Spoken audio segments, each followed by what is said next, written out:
बिगाड़ा काम बिगाड़ा। 3 बहुओं के रवैये से सासू माँ बहुत परेशान थी। दरअसल बात ये थी कि तीनों बहुओं में किसी बात को लेकर अनबन हो गई थी। तब से ही तीनों एक दूसरे से मुंह फुलाए रहती थी। ना कोई सीधे मुंह किसी से बात करती, ना किसी का कहना मानती। पड़ोसी भी इस बात को जानते थे और जाने कैसे कैसे बातें भी करते। इसीलिए सासू माँ ने तीनों बहुओं को तुरंत अपने कमरे में बुलाया। मैं कई दिनों से देख रही हूँ, तुम तीनों अलग अलग सारे काम कर रही हो। ये सब नहीं चलेगा, तीनों को मिलकर ही काम करना पड़ेगा। सास की बात सुनकर एकदम से बड़ी बहू बोल उठती है। नहीं मम्मी जी, मैं इन दोनों के साथ कुछ नहीं कर सकती। मैं इस घर की बड़ी बहू हूँ, फिर भी ये मेरा कहना बिल्कुल भी नहीं मानती। अरे जेठानी जी, जानबूझकर मुझे डबल काम करवाती है आप। और छोटी मुझसे टेढ़े मुंह ही बात करती है। इन दोनों के बीच हमेशा सैंडविच बन जाती है मेरी, और मैं हमेशा आलू की तरह बीच में मसली जाती हूँ। मम्मी जी, इन दोनों को लगता है कि मैं छोटी हूँ तो इनके पैरों तले दब जाऊंगी, लेकिन नहीं, मेरा भी उतना ही अधिकार है जितना इन दोनों का है। बड़ी आई दोनों मेरी चुगली करने के लिए, मुझे क्या कम समझ रखा है। तीनों बहू एक दूसरे से बहस करने लगती है और सास दोबारा ये देखकर टेंशन में आ जाती है और सबसे कहती है, चुप हो जाओ, अब से तुम तीनों सारे काम एक साथ करोगी। आंख बंद करके एक दूसरे की बात सुनोगी। तुम तीनों इस बात को गांठ बांध लो, वरना अगली छुट्टियों में तुम्हारा अपना मायके जाना कैंसिल। सास की बातें सुनकर डर के मारे तीनों हामी भर देती हैं। जी मम्मी जी, मैं समझ गई। हाँ मम्मी जी, जैसा आप कहें। आप जो कहेंगी मैं वही करूंगी। तीनों बहू सास की बात को गांठ बांध लेती है और वादा करती है कि अब से सारे काम वो तीनों एक साथ मिलकर ही करेंगी। ये सब देखकर सास खुश हो जाती है और वहां से चली जाती है। नीचे जाकर वो देखती है कि घर में शर्मा जी आए हुए होते हैं। सास जोर से आवाज लगाकर कहती है, अरे बहू, जरा चाय बनाकर तो लाना, शर्मा जी आए हैं। सास की बात सुनकर तीनों बहू तुरंत किचन की ओर भागती है और चाय बनाना शुरू कर देती है।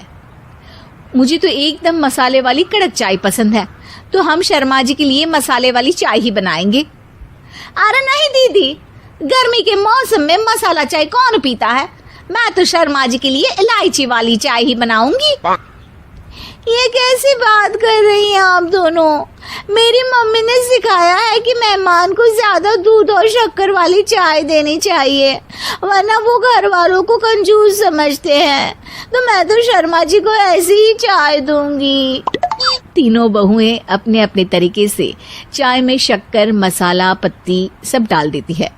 उबलने के बाद तीनों मिलकर चाय बाहर लेकर जाती है और शर्मा जी और सासू माँ को देती हैं। चाय पीने के बाद शर्मा जी सासू माँ को देखकर शर्मा जाते हैं और शर्मिंदा महसूस करते हैं कि आखिर उन्होंने चाय पीने के लिए हामी क्यों भरी। सासू माँ भी चाय पीना शुरू करती है और कहती हैं, अरे बहू, ये कैसी चाय बनाई है? चाय है या मीठे दूध की बासुंदी? हाँ, चाय अच्छी नहीं लगी क्या? कोई बात नहीं, हम पराठा बनाकर लाते हैं। चलो चलो अंदर। हाँ हाँ चलो। हाँ आती हूँ मैं भी। नहीं नहीं, मेरा पेट चाय ने ही चौपट कर दिया, वही काफी है। पराठे से पोपट नहीं करवाना, मैं तो चलता हूँ। शर्मा जी चुपचाप पतली गली से निकल जाते हैं। अगले दिन सास बहुओं से कहती है, अरे बहू, जाओ जाके ऊपर के गेस्ट हाउस की सफाई कर दो। कल हमारे यहाँ मेरे दूर के रिश्तेदार आने वाले हैं, तो पूरे कमरे को चमका देना, समझी? तीनों बहू सास की बात को मानकर ऊपर सफाई करने चली जाती हैं और तीनों कमरे की सफाई चालू कर देती है। बड़ी बहू मकड़ी के जाले साफ करती है, तो बीच वाली झाड़ू लगाना और छोटी वाली सर्फ डालकर जमीन धोना शुरू कर देती है। अरे दीदी, जेठानी जी, अभी मैंने पूरी फर्श धोई और आप फिर से धूल नीचे गिरा रही हैं। और मछली जेठानी जी, आप बिना झाड़ू की धूल यहाँ छटक रही हैं। अरे तीनों को साफ करना है, एक साथ सफाई करते हैं ना। अरे वही तो, हम साथ साथ हैं, घर साफ साफ है। तीनों बहू ऐसे ही काम में उलझ जाती है और 2 घंटे तक एक ही कमरे की सफाई करती रहती है। बहुत देर से अपनी बहुओं को ना देखने के कारण सास ऊपर कमरे में उन्हें देखने जाती है, लेकिन कमरे में घुसती ही वो गीली फर्श पर फिसलने के कारण नीचे गिर जाती है। ओरी मोरी मैया, हड्डी मरोड़ के रख दी। आए मेरी तो कमर ही टूट गई रे। तीनों बहुएं सास को उठाती हैं और बिस्तर पर सुला देती है। अरे मेरे हाथ पैर दर्द कर रहे हैं, दबा दो, आराम मिलेगा। हाँ जी माँ जी। अरे जी माँ जी माँ जी। और तीनों बहुएं एक साथ सास के हाथ को दबाना शुरू कर देती हैं। माँ की तो चीख ही निकल जाती है और नतीजा ये होता है कि सास के बचे हुए शरीर में भी दर्द उठ जाता है। हाय राम, ये क्या कर दिया तुम तीनों ने। अरे मेरी तो किस्मत ही फूटी है कि तुम जैसी बहुएं मुझे मिली। हे भगवान, पूरे शरीर में दर्द बढ़ गया है। अब तो पता नहीं कि चल भी पाऊंगी या नहीं। माफ करो, मुझे गलती हो गई मुझसे कि तुम तीनों को एक साथ काम करने के लिए बोला। सोचा था तीनों मिलके अच्छे से काम करेगी, लेकिन बड़े बुजुर्ग सही कहते थे कि 3 तिगाड़ा काम बिगाड़ा। तुम लोगों ने ये बात ना आज साबित करके दिखा दी। तुम तीनों को तो समझाना यानी मानो भैंस के आगे बीन बजाना है।